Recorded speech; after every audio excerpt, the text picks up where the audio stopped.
ভালো হতো যদি আমরা আপনাদের কাছে কাছে গিয়ে দিয়ে আসতে পারতাম।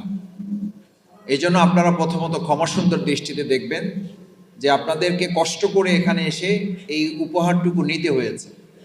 তবে আপনাদের বাসায় গিয়ে আমি দিতে না পারলেও আপনারা যেখানে এখন বসে আছেন আমি আপনাদের হাতে সেখানে গিয়ে অন্তত পৌঁছে দেব ইনশাআল্লাহ। সে কারণে ভবিষ্যতে আমরা এই উদ্যোগ নিব। আবার এই বছরে আপনারা যতটুকু এখানে এসছেন আলহামদুলিল্লাহ আপনারা ডানে সামনে বামে দেখছেন যে আমাদের শীতবস্ত্রের কমতি হবে না, ঘাটতি হবে না। আমাদের যতজন ঢাকাস্থ বাউফলবাসী ভাই এবং বোনের দরকার হবে আমরা সাধ্যমতো চেষ্টা করব এখানে যারা আছেন তাদেরকে দেওয়ার পরেও যারা আসতে পারেন নাই তাদের কাছেও বাউফল উন্নয়ন ফোরামের পক্ষ থেকে এই শীতবস্ত্র উপহার আমরা পৌঁছে দেব ইনশাআল্লাহ। সেক্ষেত্রে আমাদের এখানে মাহমুদুল হাসান আছে, আমাদের ইনুজ চৌধুরী ভাই আছেন, কাশেম ভাই সহ নজরুল ভাই, সালাম ভাইরা আছেন। ওনারা আপনাদের কাছে এগুলো পৌঁছে দেওয়ার ক্ষেত্রে যারা আসতে পারে নাই আপনাদের আত্মীয় স্বজন, আপনাদের পরিবারবর্গ, ভাই বোন যারা পরিচিত তাদের কাছে আমাদের সালাম বলবেন এবং মেহেরবানি করে তাদেরকে বলবেন যে আপনারা না যেতে পারলেও আপনারা দোয়ার মধ্যে ছিলেন, আপনাদের জন্য দোয়া করা হয়েছে এবং আপনারাও যেন তারাও যেন আমাদের জন্য দোয়া করে, এটা বলতে পারবেন ইনশাআল্লাহ। যে শফিকুল ইসলাম মাসুদ আমাদের ভাই, আপনাদের কারো সন্তান, আপনাদের কারো বন্ধু, সে আপনাদেরকে সালাম জানিয়েছে। আপনারা যেতে পারেন নাই, তা সত্ত্বেও আপনাদের কাছে শীতবস্ত্র উপহারটুকু পৌঁছে দেওয়ার জন্য উনি স্টেজে যারা ছিলেন আমাদের ভাইয়েরা তাদেরকে উনি দায়িত্ব অর্পণ করেছেন। আমরা আশা করব যে আমাদের এই ভাইয়েরা তাদের কাছে পৌঁছে দেওয়ার এই দায়িত্ব কষ্ট করে হলে তারা পালন করবেন ইনশাআল্লাহ। সম্মানিত ভাই এবং বোনেরা, আমরা আজকে যে উদ্যোগ গ্রহণ করেছি এই উদ্যোগ গ্রহণ করাটা এটা আমাদের রাজনৈতিক কর্মসূচি শুধু না, এটা আল্লাহ তাআলার কর্মসূচি। কার কর্মসূচি? আল্লাহ তাআলা বলেছেন তোমরা রুকু করো, তোমরা সিজদা করো, তোমরা আল্লাহর গোলামি করো এবং তোমরা সমাজের কল্যাণে কাজ করো। কার নির্দেশ? রুকু করা কার নির্দেশ? সিজদা করা কার নির্দেশ? আল্লাহর গোলামি করা কার নির্দেশ? মানুষের কল্যাণে কাজ করো, এটা কার নির্দেশ?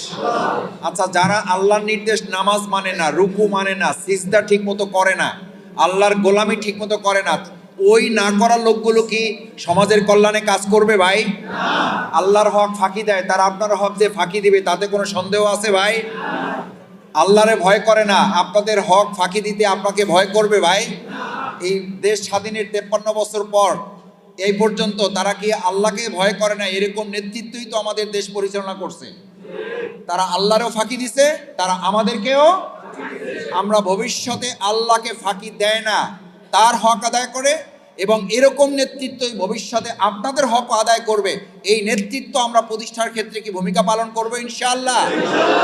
দেখে ইনশাআল্লাহ সবাই রাজি আছেন? আল্লাহ আপনি হাতগুলা কবুল করেন। সম্মানিত ভাইয়েরা, আল্লাহর হক আদায়ের জন্য যে নেতৃত্ব কাজ করে সেই নেতৃত্বই ছিল খোলাফায়ে রাশিদিনের নেতৃত্ব, সেই নেতৃত্বই ছিলেন হযরত আবু বকর রাদিয়াল্লাহু তাআলা। সেই নেতৃত্বের আমাদের মূল কারিগর ছিলেন প্রিয়নবী মুহাম্মদুর রাসূলুল্লাহ সাল্লাল্লাহু আলাইহি ওয়াসাল্লাম। সেই নেতৃত্বেই ছিলেন হযরত ওমর ফারুক রাদিয়াল্লাহু তাআলা। তিনি পিঠের উপরে করে চালের বস্তা, গমের বস্তা, আটার বস্তা ঘরে ঘরে পৌঁছে দেওয়ার কাজ করেছেন। কেন করেছেন? তিনি জানতেন এটা নামাজের মতো, এটা রোজার মতো, এটা হজের মতো, এটা সিজদার মতো, এটা রুকুর মতো, এটা আল্লাহর গোলামি, আল্লাহর দাসত্ব করার মতোই এটা একটা আল্লাহর নির্দেশ, এটা ইবাদত। আজকে আমরা এখানে রাজনৈতিক কর্মসূচির জন্য বসি নাই, আপনাদেরকে এখানে কষ্ট দিছি আল্লাহ তাআলারই একটা নির্দেশ পালন করার জন্য। দ্বিতীয় কথা হলো লাআল্লাকুম তুফলিহুন, এই একটা শীতবস্ত্র উপহার আপনি পাওয়ার মধ্য দিয়ে আপনার যতটা লাভ হবে, যারা এই আয়োজন করেছেন, যারা এই শীতবস্ত্র উপহার দেওয়ার ক্ষেত্রে ভূমিকা রেখেছেন, লাভটা আপনার চেয়ে তাদের হবে বেশি, এটা আল্লাহ ঘোষণা করেছেন। লাআল্লাকুম তুফলিহুন, তোমরা এই সমাজের কল্যাণে, মানুষের কল্যাণে যদি কাজ করো, তাদের পাশে যদি তোমরা দাঁড়াও, তাহলে যারা এই শীতবস্ত্র পাবে, যাদেরকে উপহার দেওয়া হবে, তার চেয়ে তোমরা যারা দিবা, তোমরা যারা উদ্যোগ গ্রহণ করবা, আমি আল্লাহ তাদেরকে সফল করে দেবো। সুবহানাল্লাহ। আমাদের বোনেরা, বোনদেরকে আগে না ভাইদেরকে আগে? মাশাআল্লাহ, মাশাআল্লাহ, এটাই হবে। আর অন্য প্রোগ্রামে হইলে কয় যে ভাই ভাগ ভাগ করা লাগবে না, আমারটা আমি লয়ে দৌড়। এই কয়দিন আগেও পত্রপত্রিকায় দেখতেছি যে বিতরণ করতে গিয়ে দুই গ্রুপে মারামারি কইরা প্রোগ্রাম গন্ডুল। আলহামদুলিল্লাহ, আমাদের প্রোগ্রামে এরকম বিশৃঙ্খলা হবে? হয়েছে কখনো? ভবিষ্যতে হবে? হবে না, কারণ আমরা নিজেরা শৃঙ্খলা রক্ষা করতে জানি, আমরা শৃঙ্খলার সাথে রাষ্ট্র পরিচালনা করতে জানি। সেই জন্য শৃঙ্খলার সাথে বসবেন ইনশাআল্লাহ। আবার ওয়াদা করছি, আমি বাড়িতে যেতে পারি নাই। যে আপনারা গ্রামে একটা কথা বলেন, দুধের স্বাদ কিসে মিটায়? গোলে মিটায়। তো বাড়িতে যেহেতু যাইতে পারি নাই, এই স্বাদটুকু আমি আপনাদের কাছে যাইয়া কম্বলটা আপনাদের হাতে, শীত বস্ত্রটা আপনাদের হাতে আমি পৌঁছাই দিতে চাই। কেউ দাঁড়াবেন? কেউ দাঁড়াবেন, একদম সোজা বসে থাকবেন। আপনারা আমাদের মেহমান, আমরা মেহমান না, আপনারা মেহমান। মেহমানদের আমাদের একটু কদর করার সুযোগ দিবেন ইনশাআল্লাহ। শুধুমাত্র আমাদের বোনদেরকে আগে একটু বিদায় দিয়ে দিব, এরপরে বাকি আপনাদেরকে দিব ইনশাআল্লাহ। আমাদের বোনদের আমরা সম্মান করি, তারা মায়ের জাতি। আমাদের এই মায়ের জাতিদেরকে আমরা রাত্রে কষ্ট দিচ্ছি, আমরা তাদের কাছে ক্ষমা চাই। এই জন্য আমাদের বোনদেরকে আগে ছেড়ে দেব, আপনারা বসবেন।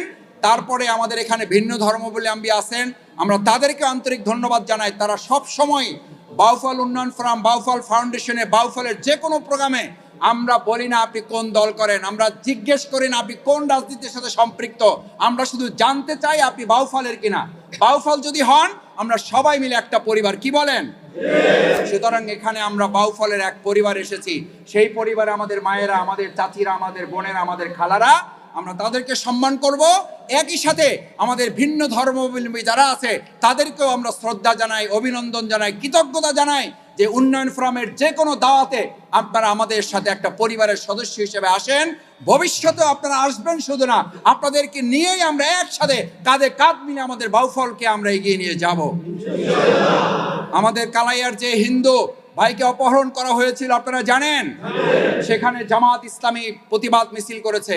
আমি প্রশাসনের স্থানীয়ভাবে, জেলা প্রশাসন, ঢাকার প্রশাসন, আমি কথা বলে আমি তাদেরকে অনুরোধ করেছি, আহ্বান জানিয়েছি, যে কোনো মূল্যে আমরা সব ধরনের সহযোগিতা করব। আমাদের সেই হিন্দু ব্যবসায়ী নেতা, তাকে উদ্ধার করার ব্যবস্থা করতে হবে। আলহামদুলিল্লাহ, আমাদের সামগ্রিক প্রচেষ্টা, প্রশাসনের সহযোগিতা, প্রশাসনকে ধন্যবাদ জানাই যে আমরা আল্লাহর একান্ত মেহরবানিতে তাকে একেবারে অক্ষত অবস্থায়, সুস্থ অবস্থায় তাকে উদ্ধার করা সম্ভব হয়েছে। এভাবে ভবিষ্যতেও আমাদের যে কেউ বিপদগ্রস্ত হবে, আমরা একটা পরিবার হিসাবে সকলের পাশে দাঁড়িয়ে আমরা প্রত্যেকের বিপদ মনে করে আমরা পাশে দাঁড়াবো ইনশাআল্লাহ।